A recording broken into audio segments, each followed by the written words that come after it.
Appalachia is an area of the United States covering 13 states, including the entirety of West Virginia. Despite its gorgeous landscapes and proud communities, the region is perceived as struggling, especially in its economy. Appalachia is a region apart from the rest of the United States, and that was declared by an act of Congress in 1968 with the Appalachian Regional Commission. They picked out the counties from Maine all the way to Louisiana and said, okay, this is Appalachia. This is a region of the country that is economically suffering, and we have to come in here and do something. And a lot of that suffering comes from the overproduction of coal and timber in the 1910s, 20s, and 30s leading up to the Second World War, and then the collapse after that. Of 17,000 men employed, 13,000 work underground. Let us join them on the earth as the miners are lowered smoothly and safely to a depth equivalent to a 100-story building. Besides the miners, starting in the 1810s, the Appalachian economy would be primarily focused on the coal industry. It would become the best source for job opportunities in the region. However, miners were not always treated fairly in the workplace.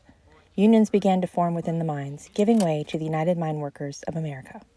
The newly formed unions organized strikes to get the coal companies' attention and fight for fair wages and safety laws. They eventually won their fight, but it came with a great price. Multiple miners were killed for their involvement in the strikes. A lot of people were sent to die. Yeah, there'll be whole communities of people that were just shipped over from Europe to come die in a coal mine.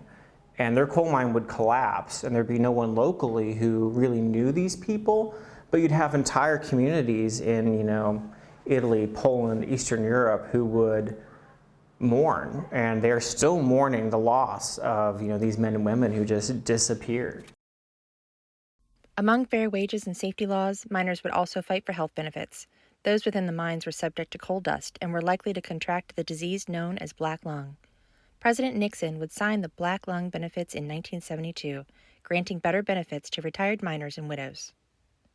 What would happen typically is coal companies would had to put money into a trust for anyone who suffered from black lung silicosis. That's when the material gets inside of you and stays there. And a lot of workers would be told to go to the coal company's doctor.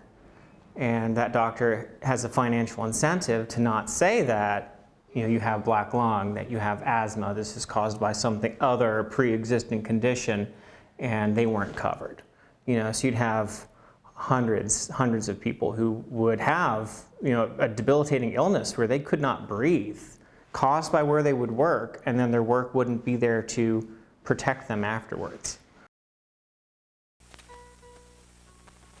17.5 million people. 1/3 of all rural families are left behind in an age of technology and industrial progress.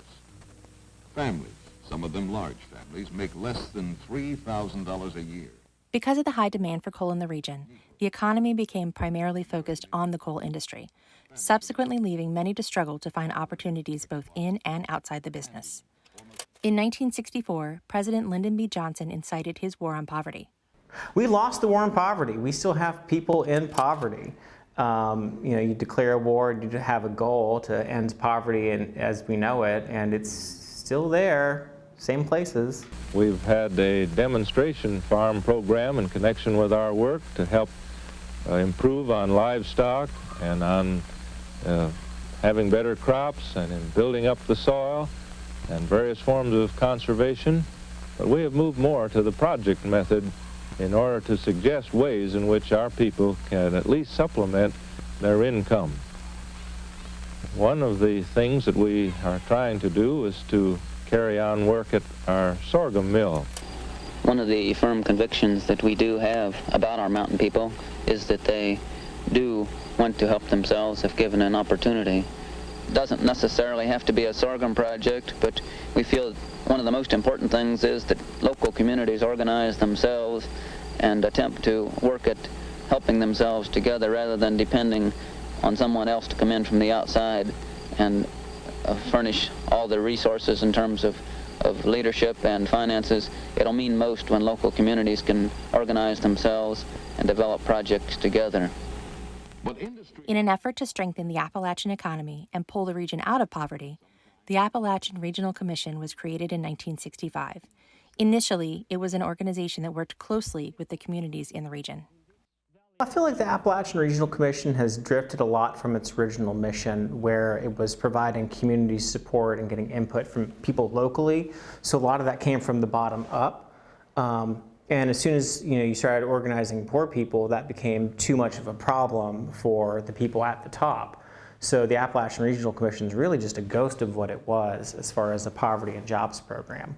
A lot of the way that we've been reinventing our economy since the collapse of coal has been all of the jobs that these people had, over the years, working in various factories for the train companies, coal companies, what have you. They had benefits, and a lot of those benefits involved health care. So that's why we're having a large shift in our economy towards healthcare related industries to support those aging workers. And that's sort of where we're at right now. We've shifted from this production economy into a more service economy. The Appalachian region is still seen by many as an area of the U.S. that needs saving. As the coal industry begins to phase out, new organizations have formed, focused on looking to the future and attempting to reshape or create a new economy for the region. Oh, I think the changes we have to make are dire. If we don't start addressing the health disparities in our communities, there won't be anyone here to take care of tourists. People are dying. We just recently settled with a lot of the pharmacy companies as far as the opioid epidemic and all the drugs that they've been dumping, thousands and thousands of pills into our communities. So it's hard to recover from that on our own. So without some drastic intervention or some radical change in how we allocate resources in our country, then things won't change here.